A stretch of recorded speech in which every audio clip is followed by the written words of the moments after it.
App Selector Android is a feature pre-installed by some carriers, especially T-Mobile, that prompts you to select recommended apps during setup or after a reset. Welcome to Tekzoid, where we simplify tech for you. Today, we'll break down what App Selector Android is, how it works, and how to disable it. What is App Selector Android?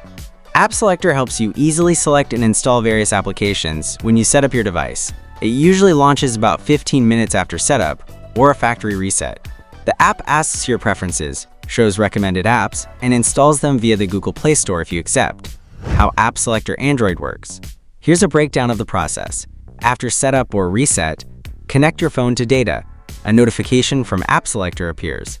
Open it, answer a few questions, see recommended apps, select apps, install via Play Store. Skipping it only delays the notification. It keeps showing until dismissed or disabled. Pros and cons of App Selector. Pros: great for first-time users or anyone unsure which apps to install. Safe and easy to uninstall. Cons: considered bloatware by many users. Uses storage and may send recurring notifications. Can be reinstalled by future OS updates.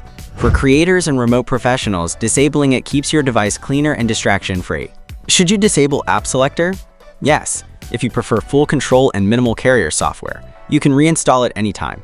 If it doesn't bother you, leaving it on is fine. How to disable or uninstall App Selector.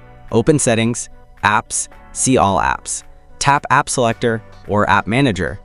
Tap Uninstall or Disable. If uninstall is grayed out, disable, clear data, force stop. To stop notifications without uninstalling, long press the notification, turn off notifications. Note: steps may vary by device manufacturer. To check more details, check out our full post, link in the description. Do you have App Selector on your phone? Did you disable it? Tell me in the comments below what device you're using and how it went. Thanks for watching, and I'll see you in the next one.